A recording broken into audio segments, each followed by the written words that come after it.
Tudo da Canção Nova em um só lugar. Canção Nova Play. Bom dia a todos vocês que estão aqui. Bom dia a quem nos acompanha também pelos meios de comunicação da Canção Nova. Estive aqui no dia de finados, conversando um pouco, meditando um pouco sobre os nossos falecidos, sobre a morte. E hoje eu quero continuar essa reflexão. Foi pedido que eu colocasse o pessoal da equipe de eventos que prepara os acampamentos, sempre reza, pede a Deus a luz para iluminar que tipo de pregações devem ser feitas. Então foi pedido que eu colocasse aqui hoje um pouco sobre aquilo que acontece depois da nossa morte, que a igreja chama de escatologia, a teologia chama de escatologia. Escatologia quer dizer em grego, escatom, quer dizer os últimos acontecimentos. A morte, o juízo particular, o juízo final, o céu, inferno, purgatório, a segunda vinda de Cristo, novos céus e nova terra. É o fim da história humana. E hoje também dia de todos os santos. Então vamos ligar as duas coisas, são muito importantes. Vou começar pelo dia de hoje. O dia de todos os santos é dia 1º de novembro, que a igreja quis colocar depois do 31 de outubro. Por quê? Porque 31 de outubro era aquela festa pagã do Halloween, lá dos celtas, da Inglaterra, das bruxas, tal. A igreja sempre que tirou uma festa pagã, ela sempre colocou uma festa cristã. Então, não vamos celebrar bruxas, vamos celebrar os santos. A igreja colocou dia 1º de novembro por isso.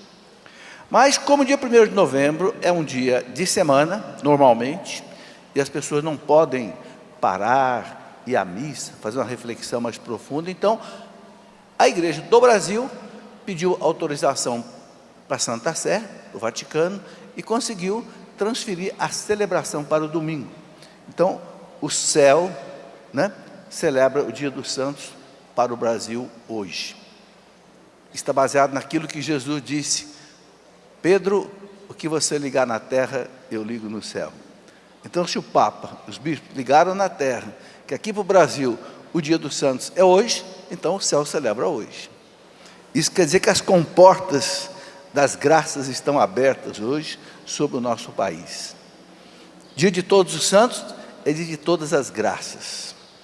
A igreja costuma nos ensinar que cada santo é protetor, é padroeiro de um tipo de atividade, um tipo de cidade, um tipo de profissão, não é? Por exemplo, São Lucas, protetor dos médicos, e assim por diante, Santa Luzia da Vista. Mas hoje é dia de todos os santos, então é dia de pedir todas as graças. E quem não pede, não recebe, porque Jesus disse: pedi e recebereis, é uma ordem. Quer receber? Tem que pedir. Por que tem que pedir? Porque só pede quem tem fé. Quem não tem fé não pede. Então, no pedir, a gente testemunha a Deus a nossa fé, Quem não chora não mama, não é verdade? A criança que não chora de fome não mama. Chorou, a mãe já corre lá para ver o que ele está querendo. Ou está com sede, ou está com dor, ou está com fome, Tem que pedir. Nós temos que nos acostumar a invocar os santos. O santo que tem o seu nome. Por isso que a igreja quer que os pais deem no batismo o nome de um santo. Está no catecismo da igreja. Nada desse negócio de ficar botando o nome de artista. Artista não é santo. Artista não pode interceder por você diante de Deus, desde que seja um artista que tenha o nome de santo. Tudo bem, Ponha o nome do seu filho de um santo. Quando meus filhos começaram a nascer, eu coloquei todos os nomes dos apóstolos: Mateus, Lucas, André. Aí nasceu a menina, Santa Priscila, e assim por diante, É a nossa tradição, é a nossa fé, ok? Os santos intercedem diante de Deus por nós sem cessar, diz a liturgia da missa, apresentando a Deus os seus méritos, ou seja, tudo aquilo que eles fizeram de bom aqui na terra, as suas orações, os seus jejuns, as suas mortificações, o seu trabalho apostólico, aquela vida dos santos, ele oferece a Deus por nós. Santa Teresinha do Menino Jesus dizia assim: eu vou passar o meu céu na terra, ou seja, fazendo o bem, pedindo a Deus pelos que estão na terra. Então, os santos são maravilhosos. O Papa João Paulo II, quando esteve aqui no Brasil, canonizou Madre Paulina, 1991, lá em Santa Catarina. O Papa João Paulo II disse na homilia dele: o Brasil precisa de santos, muitos santos. Quer dizer, o Papa acho que sentiu a nossa miséria aqui, né? Todos nós sabemos das nossas misérias, né? Os santos têm que rogar por nós. Agora, nós temos que pedir. Graças a Deus, o Papa Francisco tem canonizado muitos santos brasileiros. Canonizou José de Anchieta. Anchieta morreu em 1593, faz quase 500 anos. A canonização dele parou, porque infelizmente lá o seu Marquês de Pombal, português, que era contra os jesuítas, expulsou os jesuítas do Brasil, impediu a canonização dele. Mas agora o Papa Francisco, precisamos conhecer a vida de José de Anchieta, um santo maravilhoso. Chegou aqui no Brasil com 19 anos, né? Junto com o terceiro governador do Brasil, Duarte da Costa, né? E Anchieta viveu aqui até a morte, evangelizando os índios. Ele fez a primeira gramática na língua tupi-guarani. Ele escreveu um catecismo na língua tupi para evangelizar os índios. Ele fazia poemas. Ele escreveu um poema à Virgem Maria na areia das praias de Ubatuba aqui, que se chamava Iperoig. Um poema de 5.875 versos. É um livro em honra da Virgem Maria. E nós brasileiros não conhecemos muitas vezes isso. Entende? Temos que pedir a esses nossos santos brasileiros, né?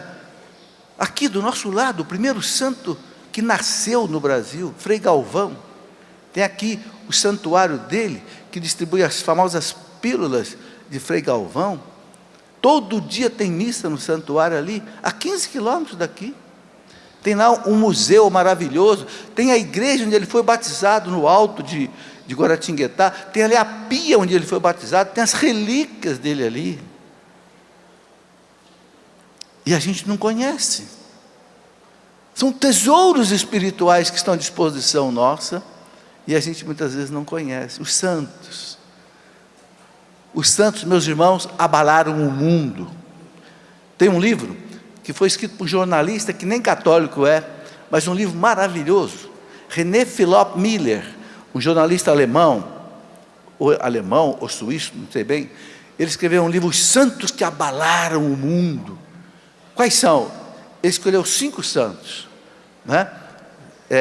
Santo Antão foi o primeiro monge do deserto. Santo Antão foi maravilhoso, lá no deserto do Egito, por volta do ano 280. Depois ele escreveu, né, Santa Teresa d'Ávila, Santo Inácio de Loyola, Santo Agostinho e São Francisco de Assis. Ele disse: esses santos abalaram o mundo. Interessante, nenhum deles usou microfone, não tinha ainda as ondas eletromagnéticas descobertas. Nenhum deles usou nem automóvel, nem avião, nem nada, andavam a pé. E por que esses homens abalaram o mundo? O José de Anchieta veio para o Brasil porque ele era jesuíta, e quem mandou José de Anchieta para o Brasil foi Santo Inácio de Loyola, que foi o fundador dos jesuítas. São Francisco de Assis andava a pé, fundou uma das maiores congregações da igreja dos franciscanos. Santo Inácio de Loyola, a maior congregação da igreja, que são os jesuítas. Que coisa maravilhosa, que graça é essa? De onde é que vem essa força? De onde é que vem esse potencial? Vem da santidade. Vem da santidade. Papa João Paulo II dizia assim: a santidade é a força mais poderosa para levar Cristo aos outros. Não é o microfone, não é a rádio, não é a TV, não é a internet, não é o CD. Tudo isso é importantíssimo, mas atrás tem que ter um santo. Vocês entenderam? Não adianta um microfone se não tiver alguém que pelo menos busca a santidade atrás. E cada um de nós percebe isso, né? Você percebe quando é uma pessoa santa que está falando ou quando não é uma pessoa santa que está falando. Santa Teresa d'Ávila dizia assim: quando Deus fala com a gente, dá um frio na coluna, o sangue gela. Mas às vezes você escuta, não sente nada. O que está faltando? Santidade de quem prega. Isso não é conclusão minha, não é conclusão minha, é conclusão dos próprios santos, não é? São Gregório Magno, doutor da igreja, dizia assim: há uma lei para quem prega, viver aquilo que ele ensina. Eu não posso pregar uma coisa e viver outra, eu provoco escândalo, não é? Então os santos, meus irmãos, eles são maravilhosos. Há pouco tempo atrás, depois que eu escrevi muitos livros, eu tenho sentido no meu coração o desejo muito de escrever o livro sobre a vida dos santos, porque é uma maneira assim, imediata, simples, de evangelizar. Meditando, lendo a vida de um santo, você aprende com eles a rezar, aprende com eles a se mortificar, aprende com eles a buscar a santidade, aprende a humildade, aprende o desprendimento, aprende a pureza, aprende a coragem, aprende a amar a Deus, amar o próximo, você aprende tudo. Eu estou me dedicando agora a trabalhar a vida dos santos. Já escrevi o Anchieta, já escrevi, vamos lançando devagar, São Bento já lancei, Santo Antônio já lancei, porque nós aprendemos com os santos a beleza. Santo Agostinho dizia assim: a tua tristeza são os teus pecados, deixa que a santidade seja a tua alegria. Olha que frase bonita. Santo Agostinho: a tua tristeza vem dos teus pecados, deixa que a santidade seja a tua alegria. Os santos eram alegres, né? Os santos diziam, Dom Bosco dizia: um santo triste é um triste santo. Deus me livre um santo triste, Deus me livre um santo sem esperança, um santo sem alegria, mesmo na dor, mesmo na provação, mesmo na tribulação, os santos eram fortes em Deus. Que coisa bonita, meus irmãos. Então, uma coisa interessante, o Concílio Vaticano II, naquele documento sobre a igreja, a Lumen Gentium, o Concílio Vaticano II diz assim, que a vocação de cada um de nós é a santidade. Ele diz: buscar a santidade, cada um, cristão, é um convite e uma obrigação que se impõe, não é facultativo, não. O cristão que não busca a santidade não é um cristão autêntico, assim como o cristão que não evangeliza. Porque a igreja tem uma vocação e tem uma missão. A missão da igreja é evangelizar, levar Cristo à pessoa, e nós todos somos igreja, nós somos o corpo místico de Cristo. Então todos nós somos obrigados a evangelizar, o filho, a esposa, o marido, quem Deus põe na nossa frente, as portas que Deus abre, não é? Para mim Deus abriu muitas portas, Canção Nova, os livros, meu Jesus, eu tenho até medo, porque Jesus disse, né, a quem muito foi dado, muito será pedido. Então eu tenho que dar muito para Deus, porque eu recebi muito. É missão do cristão evangelizar. O cristão que não evangeliza não é um cristão, não amadureceu a sua fé. E também a vocação é a santidade. O cristão que não busca a santidade não entendeu o que é ser cristão, porque ser cristão não é aumentativo de Cristo, Cristinho, Cristo e cristão, não é isso, cristão, 2 metros de altura, não. O que é ser cristão? É ser imitador de Cristo, imitar aquele que está pregado na cruz. Isso é ser cristão. O que ele fez? Ele pregou, ele é santo, ele salvou o mundo. É a nossa missão, dentro do tamanho de cada um de nós. O concílio fala dentro do estado de vida de cada um. Um é solteiro, outro é casado, outro é viúvo, outro é, né? Dentro do estado de vida de cada um, nós somos chamados e obrigados a buscar a santidade. Então eu penso que nesse dia de todos os santos, nós temos que ter esse propósito.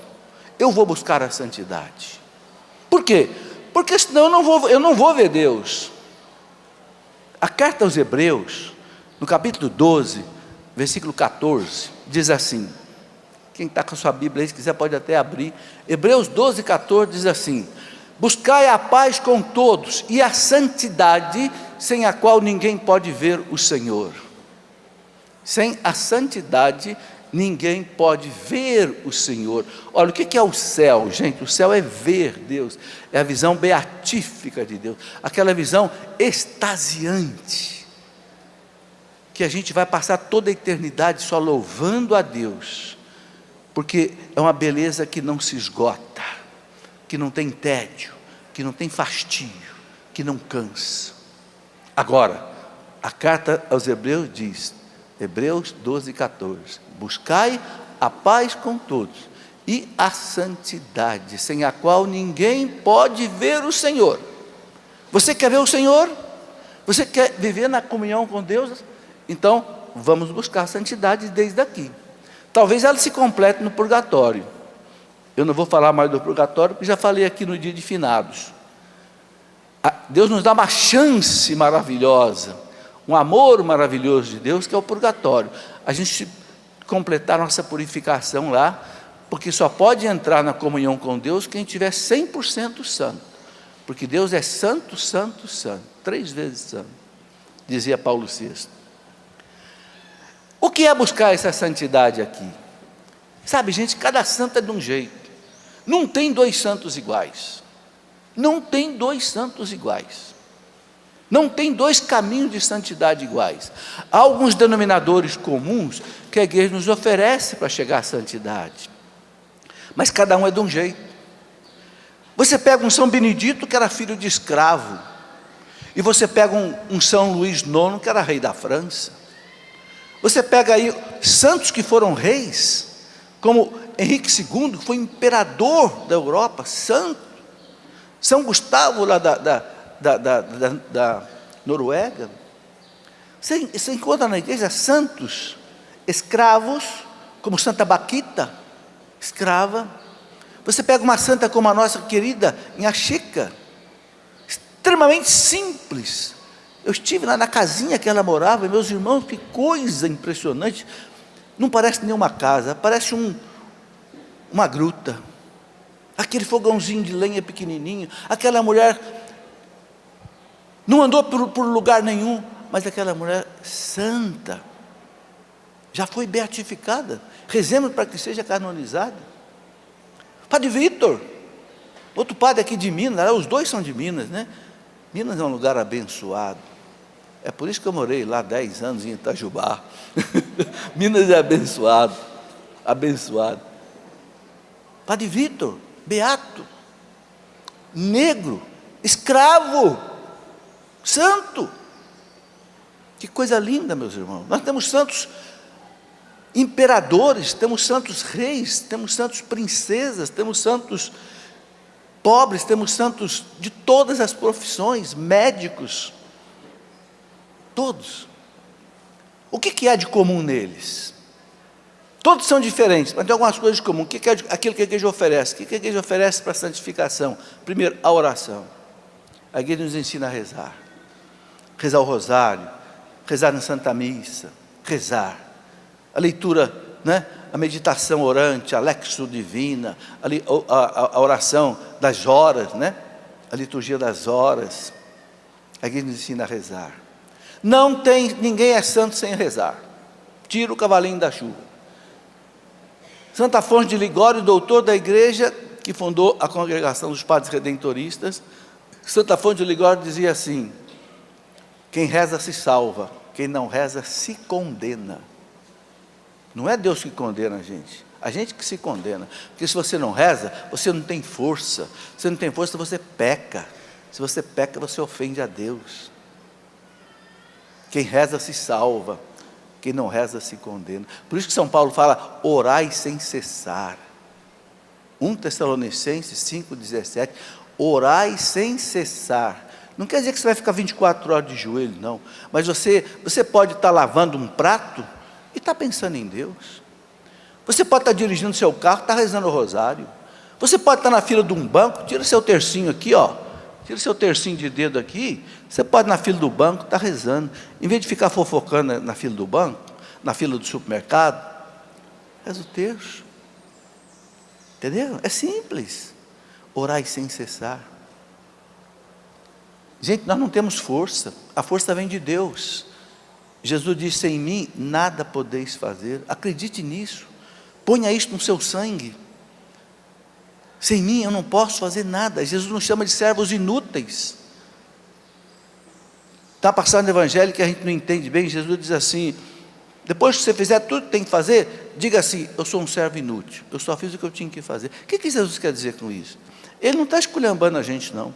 Ele está dizendo assim, você, sozinho, não tem utilidade. Você imagina, por exemplo, vou dar um exemplo bem simples. Uma colher de pedreiro, colocada aqui, o que vale essa colher de pedreiro? Não vale nada. Sozinha ela não faz nada. Mas se um bom pedreiro passar a mão nessa colher, ele vai fazer maravilha. Vocês entenderam? A colher é inútil, sozinha. Mas manuseada por uma mão, é maravilha.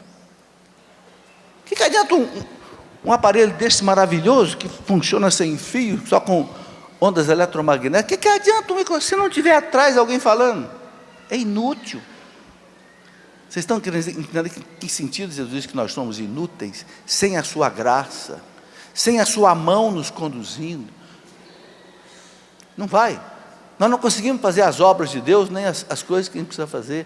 Não conseguimos ser um bom pai, uma boa mãe, um bom filho, um bom estudante, um bom profissional. Sem mim nada podeis fazer. Então sem a oração, não vai. Porque a oração é Deus que dá a graça através da oração. Ok? Depois a igreja oferece os sacramentos, principalmente a confissão e a Eucaristia. A confissão limpa, o sangue do Senhor derrama-se sobre mim, quando o Padre me perdoa. Pronto, porque o que impede eu de ser santo são os meus pecados. E só tem uma coisa que tira o pecado, é o sangue de Cristo, no sacramento da confissão. Por isso que a primeira coisa que Jesus fez quando Ele ressuscitou, no domingo da ressurreição, foi instituir o sacramento da confissão. Já notou? Está lá em João 20, 22. Apareceu no cenáculo e disse para os apóstolos, no domingo da ressurreição. Note isso. Assim como o Pai me enviou, eu vos envio a vós. A quem vocês perdoarem os pecados estarão perdoados. Não duvide disso. Ai de quem duvida disso? Está jogando fora a sua salvação. Pode morrer no pecado. Não duvide das promessas do Senhor. Assim como o Pai me enviou, eu vos envio a vós. Para quem que ele estava falando? Para os apóstolos, os nossos bispos e padres. A quem vocês perdoarem os pecados estarão perdoados. Tem gente que fica com gracinha. Eu não vou confessar não, porque o padre tem pecado igual a mim. Eu não vou confessar não, porque eu tenho vergonha. Espera aí, você não teve vergonha de pecar? Você pensou que Deus não estava vendo você pecar? E você não ficou com vergonha de Deus, né? Agora você fica com vergonha do padre? O padre está careca de escutar tudo que é pecado. Não tem coisa mais suja do que ouvido de padre. O ouvido espiritual, né? Mas não é verdade? Chega no padre e derrama a tua miséria. Não é no coração do padre que você vai derramar a sua miséria, não. Você vai derramar a sua miséria no coração de Jesus. E na fornalha ardente daquele coração, seus pecados vão ser todos queimados, transformados em cinza. E você vai sair dali santificado. Então, olha gente, Jesus investiu na nossa santificação. A Eucaristia, Ele se transformou num pedaço de pão, Tem humilhação maior do que alguém virar pão? Você já pensou nisso? Cristo virou homem, já é uma humilhação, porque Ele é Deus, é o Verbo, mas para nos salvar Ele se fez homem, já é uma humilhação. São Paulo diz que Ele se humilhou, Ele não se orgulhou de ser Deus. Lá na carta aos Filipenses, capítulo 2, versículo 9, São Paulo fala, Ele se humilhou, assumiu a condição de escravo, e mais ainda a morte numa cruz. Mas Ele fez mais ainda, Ele virou um pedaço de pão para você comer, engolir, dissolver no seu organismo. Por quê? Porque Ele quer ser aquilo que a igreja diz, remédio e sustento para a minha vida. Olha o amor de Jesus para a nossa santificação. Santa Teresa d'Ávila dizia, não é possível uma comunhão mais profunda com Deus, com Jesus, do que o momento da Eucaristia. Não é. Por quê? A sua carne se transforma na minha carne, o seu sangue se transforma no meu sangue, a sua alma se une com a minha alma, e a sua divindade se une à minha humanidade, na Eucaristia. Não tem santo que chegou à santidade sem Eucaristia. Não queira tentar sem isso, é muito difícil. E Deus nos dá a beleza da devoção à Virgem Maria, a devoção à Virgem Maria. Santo Agostinho chamava a Virgem Maria de a forma Dei. O que é forma Dei? A forma de Deus. Que forma é essa? Ele dizia assim, ali está o molde da santidade. Então ele faz uma comparação muito interessante, a importância da devoção à Virgem Maria. Santo Agostinho dizia assim, que Nossa Senhora é como que uma forma que Deus usa para fazer santos em série. Que história é essa? Vou explicar o que Santo Agostinho fala. Ele diz assim, você pode fazer uma imagem de duas maneiras. Você pode, por exemplo, pegar um tronco de madeira e esculpir essa imagem, ou na pedra, ou na madeira, ou não sei, outro objeto. Só que ele fala, é muito difícil você fazer uma imagem esculpindo. Você tem que ser gênio, você tem que ser artista, você tem que ser um Michelangelo na vida. É raro, demora, você corre risco de dar uma batida errada e corta o nariz, perdeu tudo, não é? Mas esse Santo Agostinho fala assim, tem um outro jeito de você fazer santo de maneira fácil. É se você tiver uma forma, você põe o gesso ali, secou, está pronto. Eu tenho um filho que tem uma fábrica de imagem, eu vejo, acho bonito, tem aquele monte de forma lá, o cara vai só enchendo de gesso, fecha, deixa secar, abriu, está pronto. Só passar uma lixazinha depois, rápido, não corre risco, entendeu?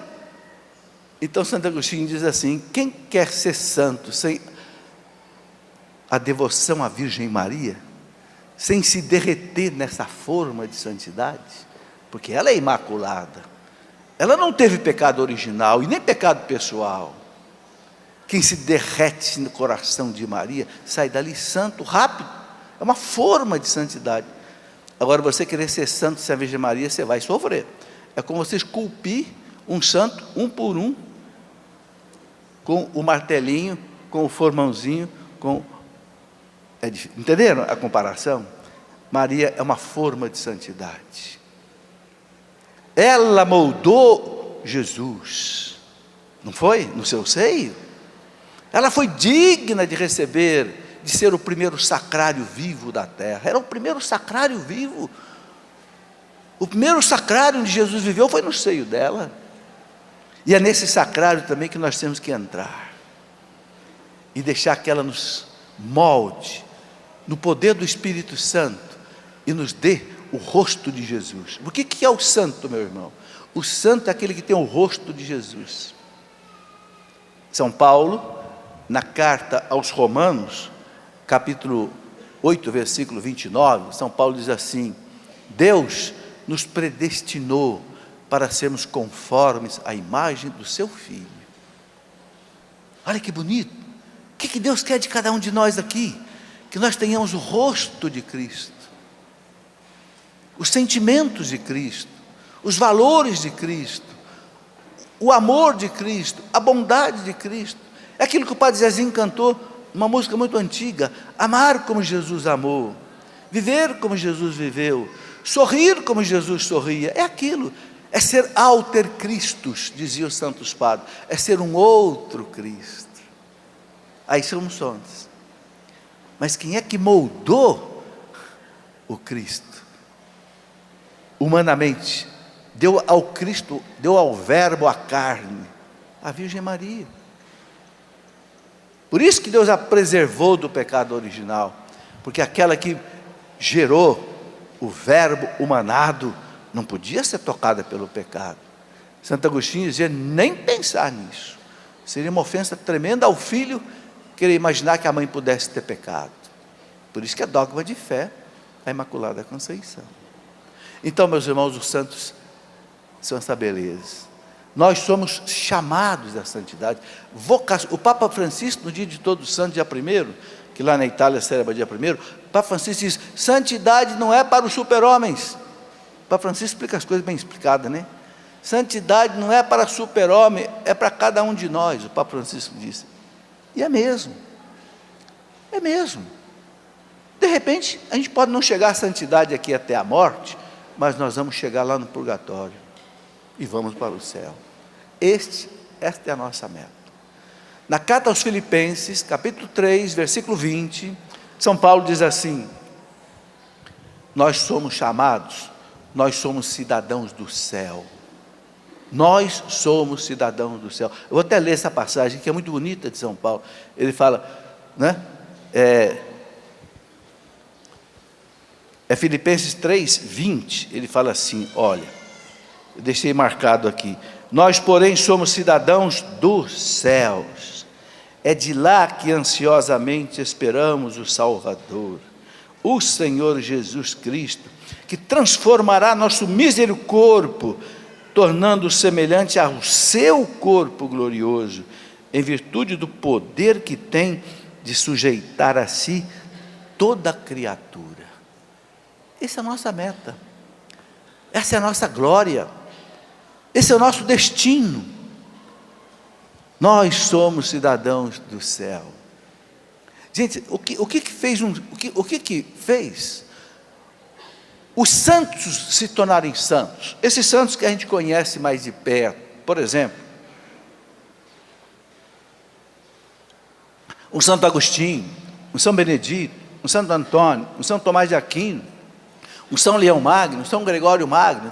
São mais de 20 mil santos canonizados pela igreja, mais de 20 mil. Mas o que fez esses homens chegarem à santidade, essas mulheres chegarem à santidade?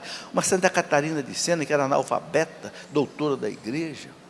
Santa Teresinha da Menina Jesus, uma menina que entrou com 15 anos no Carmelo e morreu com 24. O que está por trás disso? Que mágica é essa que faz uma pessoa virar santo? Sabe qual é a mágica? Eu gosto muito de história da igreja. A melhor coleção de história da igreja que existe, que eu conheço, uma que foi feita na França, por um escritor francês chamado Daniel Hops. São 10 volumes, de mais ou menos 1000 páginas cada uma. Como eu sou professor de história da igreja aqui na Canção Nova, eu tive que estudar tudo isso. E o Daniel Hops tem um momento que ele diz assim: a frase que mudou a história da humanidade foi uma frase que Jesus disse para Pilatos. Qual foi a frase que Jesus disse para Pilatos? Pilatos, o meu reino não é desse mundo. Os santos entenderam isso. Entenderam? Os santos entenderam isso. A felicidade não é aqui na terra. O reino não é aqui na terra. Meu reino não é desse mundo, Pilatos. Fica tranquilo, Pilatos, eu não vou te derrubar. Eu não vou lá em Roma derrubar César e nem derrubar você. Meu reino não é desse mundo. Então, meus irmãos, é por isso que milhares e milhares de monges foram para o deserto, viver no jejum, na oração, na penitência, porque o meu reino não é desse mundo. É por isso que um São Bento, por exemplo, os beneditinos em 1500 anos fundaram 35 mil mosteiros no mundo inteiro, porque o meu reino não é desse mundo. Meu reino não é o prazer desse mundo, meu reino não é o dinheiro desse mundo, meu reino não é a glória desse mundo. É por isso que um Anchieta sai lá das Ilhas Canárias na Espanha, com 19 anos de idade, seminarista, vem se enterra aqui no Brasil, no meio dos índios, quase foi morto 4 vezes pelos índios. Sim, os índios aqui de Ubatuba, os tamoios. Quase foi morto muitas vezes, porque para evangelizar os índios. Porque o meu reino não é deste mundo. Se o meu reino fosse desse mundo, eu ficava lá na minha Espanha, gozando das benesses lá. Ele era parente de Santo Inácio de Loyola, era primo de Santo Inácio de Loyola. Por que uma Santa Teresinha, com 15 anos de idade, implora ao pai, faz o pai ir até o Papa Leão XIII, para pedir ao Papa que abrisse uma exceção, para que ela pudesse entrar no Carmelo com 15 anos de idade, porque no Carmelo só podia entrar com 21.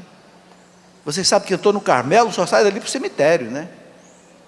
Vê a família através de uma grade. Eu dou aula para as irmãs carmelitas aqui de Aparecida, dou aula para elas de teologia, através da grade. Nem para assistir aula elas saem de trás das grades. Eu do lado de cada grade e elas do lado de lá. E conversamos, nos cumprimentamos pela grade. Porque morreu para o mundo. Morreu para o mundo. Um dia eu perguntei ao padre Paulo Ricardo: Padre Paulo, por que o senhor usa uma batina preta dessa, comprida, num calor desse, padre? Ele disse: porque isso aqui é uma mortalha. Vocês sabem que é uma mortalha, né? Mortalha é a roupa que põe num defunto. Por quê? Morri para o mundo. A batina preta é símbolo, morreu para o mundo. Meu reino não é desse mundo, meu reino é de Deus. É esta força que faz os santos. O céu, o desejo do céu, a busca do céu. São Luís de Montfort, o grande São Luís de Montfort, que escreveu o Tratado da Verdadeira Devoção à Virgem Santíssima, né? Que o Papa João Paulo II disse que foi o livro que mais tocou nele em relação a Nossa Senhora. O Tratado de Montfort, ele fala, né?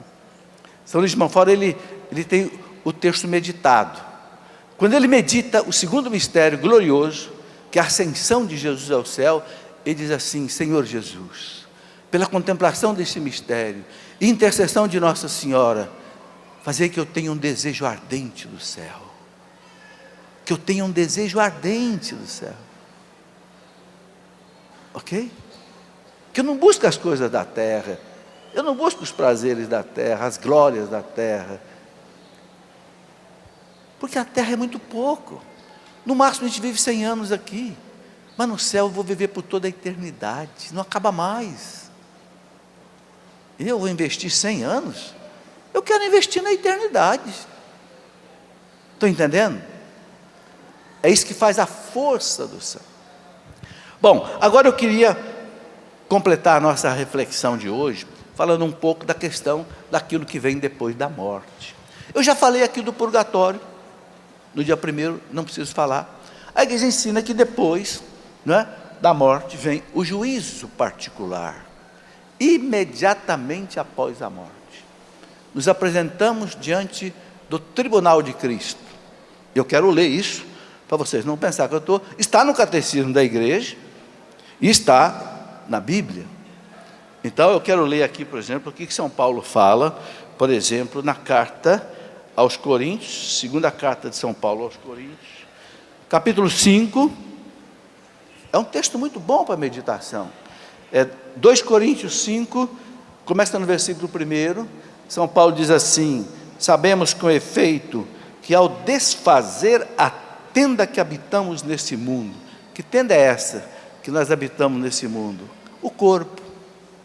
Quando esse corpo morre, quando esse corpo não tem mais condição de viver, né? Quando se desfazer a tenda que habitamos neste mundo, recebemos uma casa preparada por Deus, e não por mãos humanas, uma habitação eterna no céu, ele diz aqui. E por isso suspiramos anelamos ser sobrevestidos da nossa habitação celeste. São Paulo fala, vão receber um corpo novo, uma habitação celeste, contanto que sejamos achados vestidos e não despidos. Ou seja, se a gente viveu em Deus, pois enquanto permanecemos nesta tenda, nesse nosso corpo, gememos oprimidos, desejamos ser não despojados, mas revestidos de uma veste nova, por cima da outra, de modo que o que há de mortal em nós seja absorvido pela vida. É a ressurreição, né? Aquele que nos formou para este destino é Deus mesmo. É nosso destino. São Paulo diz, é Deus que nos formou para este destino. Que destino? O céu. Aí ele diz aqui, aquele que nos formou é Deus, que nos deu por penhor o seu Espírito. Para que Deus nos dá o Espírito Santo? Para nos levar para o céu, para nos formar para o céu. O Espírito da santificação é o Espírito Santo. E aí ele continua aqui, por isso estamos sempre cheios de confiança. Sabemos que todo o tempo que passamos no corpo é um exílio longe do Senhor. A terra é um exílio. A palavra paróquia quer dizer exílio. Nós todos estamos exilados. Aqui não é a nossa pátria. A pátria é o céu. Andamos na fé e não na visão. Estamos, repito, cheios de confiança, preferindo ausentar-nos deste corpo para ir habitar junto do Senhor. E aí ele coloca, é também por isso que vivos ou mortos, nos esforçamos por agradar-lhe. Agora presta atenção nesse versículo 10. Porque teremos de comparecer diante do tribunal de Cristo. Ali cada um receberá o que mereceu, conforme o bem ou o mal que tiver feito enquanto estava no corpo. Ou seja, enquanto estava nesta vida. Depois da morte, acabou. Não tem mais como conquistar méritos depois da morte. Por isso que as almas do purgatório recebem as nossas orações e as orações dos santos, porque elas não podem mais fazer nada por elas.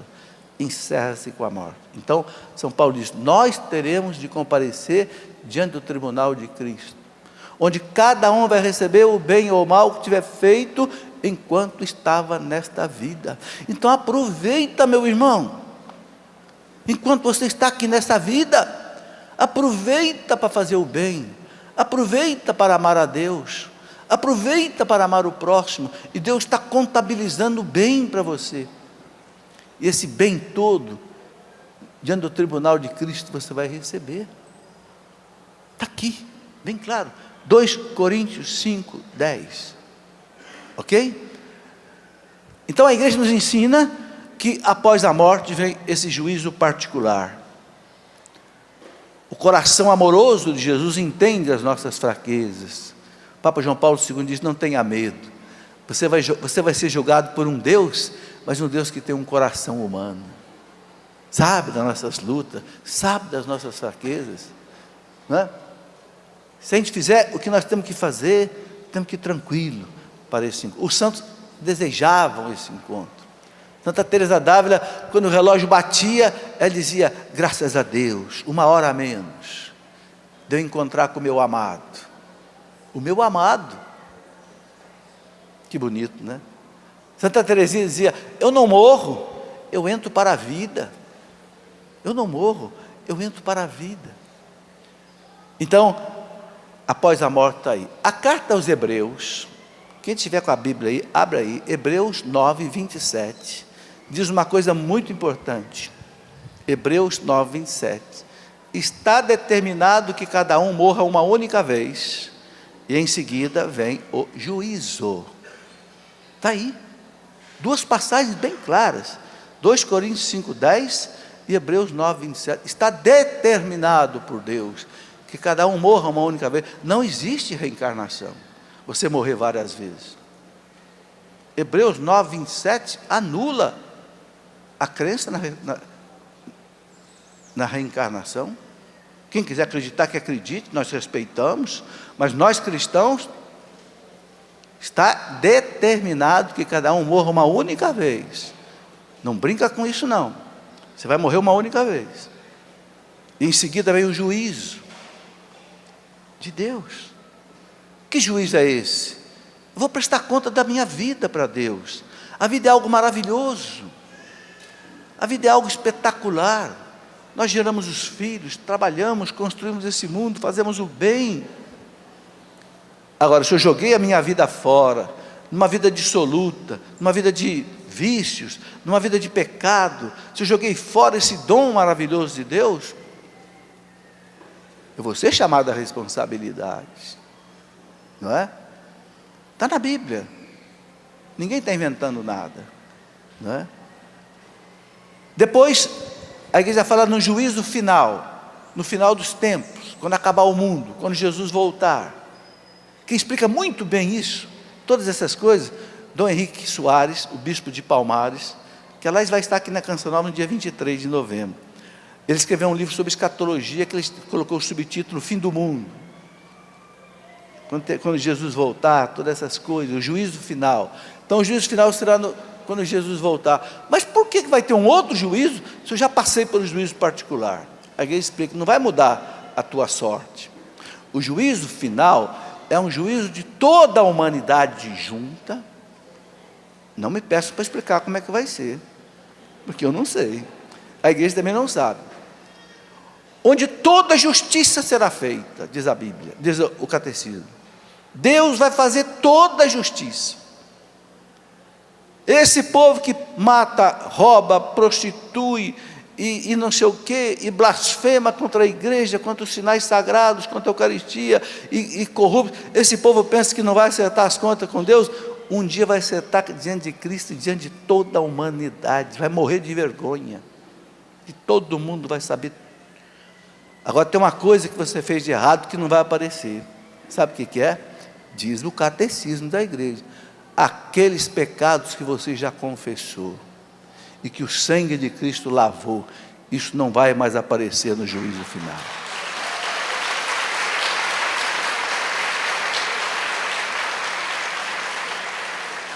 Dá vontade de confessar, né?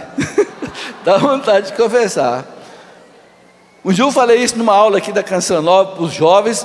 Depois que eu falei, o jovem disse: nossa, graças a Deus, se fosse aparecer tudo que eu fiz de errado, eu ia morrer de vergonha. Não vai aparecer mais.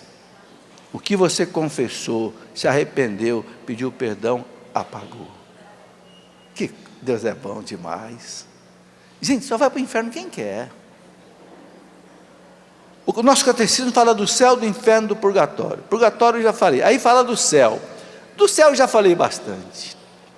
São Paulo fala lá, 1 Coríntios 2, 9, São Paulo diz assim: olhos humanos jamais viram, ouvidos humanos jamais ouviu, coração humano jamais sentiu o que Deus tem preparado para aqueles que o amam. É inefável. Inefável é uma palavra em português que quer dizer assim, não tem explicação. Você não consegue explicar, é inefável. O céu é inefável. É um gozo infinito. Você não pode imaginar. A maior alegria que você pode ter aqui na face da terra está longe da alegria do céu. Porque o céu é Deus. Uma santinha maravilhosa, Carmelita, que morreu com 19 anos de idade, Santa Teresa dos Andes, aqui do Chile, ela dizia: o céu é Deus, e Deus mora no meu coração, então o céu é o meu coração. Vivia isso. É como outra carmelita, que morreu com 25 anos, Santa Elizabeth da Trindade, né? Canonizada pelo Papa Francisco. Elizabeth da Trindade dizia, né? A Trindade habita em mim, por isso o céu está em mim. Então o céu é Deus. Meus irmãos, a gente olha as coisas que Deus colocou aqui nesse mundo, a gente fica extasiado. A beleza de uma criança, a beleza de uma flor. Você está numa dessas floriculturas hoje, a gente fica extasiado de ver a beleza das flores, não fica? Só não fica quem não acredita em Deus. Quem olha para uma flor dessa, para uma orquídea dessa maravilhosa, de tantas cores, de tantos desenhos e tantas coisas, Sabe, eu digo brincando para os meus amigos, quem olha uma beleza dessa e não acredita em Deus, tem que ir para o inferno. Não é possível. Porque quem é que pode fazer uma coisa dessa? A gente não põe a mão, é a terra que faz. Quem é que projetou? Quem é que desenhou? Porque tudo que existe fora do nada, meus irmãos, é fruto de um projeto e de uma construção. Esse galpão aqui não caiu do céu, não. Houve engenheiros aqui que projetaram essas colunas e houve empregados que pregaram todas essas coisas aqui. Tudo que existe fora do nada, alguém fez. Quem é que fez as flores? Quem é que fez o sol? Quem é que fez as estrelas? Que são trilhões. Ah, foi o acaso. Você vai encontrar com o acaso lá no inferno. Porque você não quer reconhecer Deus.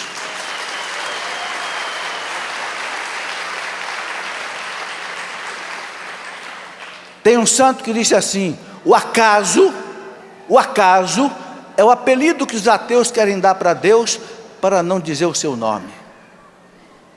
Então fica falando de acaso. Que acaso? Gente, eu fiz física, fiz doutorado em física no ITA. Eu estudei as ciências aeroespaciais. Não tem como você explicar o universo sem Deus. O Big Bang, tudo começou há 13,7 bilhões de anos atrás, numa singularidade física que começou a se abrir. Do nada surgiu o universo. Não tem como explicar o mundo sem Deus. Não tem. Bem, quem quiser ficar inventando essas coisas e achar que Deus não existe, então vai viver sem Deus. Se você acha que Deus não existe, consequência matemática, você vai viver sem Deus. Ele não existe. Se Ele não existe, eu não posso viver com Ele. Mas Ele existe. Nós vamos viver com Ele. Diga comigo: Deus existe. A natureza é um espelho que mostra o seu rosto. A natureza é um espelho que mostra o seu rosto. Daí, quem crê nisso vai viver com Deus. Nós vamos viver com Deus. Não podemos brincar com essas coisas, gente. Essas coisas definem a nossa sorte eterna. Entende? Define o nosso destino, define a nossa vida. Então a igreja fala do céu, fala do purgatório, fala do inferno. Quando a igreja fala do inferno, quando o catecismo fala do inferno, o catecismo diz uma coisa maravilhosa: Deus não joga ninguém no inferno, é a pessoa que se atira no inferno. O catecismo chama de autoexclusão. Vou mostrar aqui onde é que está isso. Eu sou professor do catecismo há mais de 20 anos. Isso aqui é a nossa fé, a nossa doutrina. Aqui, quando o catecismo fala do inferno, eu quero ler para vocês, para ninguém ficar com medo do inferno. Eu gosto de lembrar aquilo que dizia São Bernardo. São Bernardo dizia assim: nenhum devoto da Virgem Maria vai para o inferno. Você é devoto da Virgem Maria? Você não vai para o inferno. Ela vai te puxar, nem que seja pelos cabelos. Não vai deixar você ir para lá, não pode ter certeza.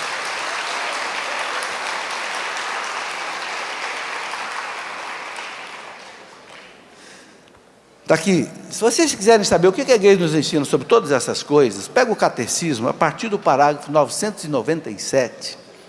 Você vai aprender tudo que a igreja fala sobre céu, inferno, purgatório, juízo final, segunda vinda de Cristo.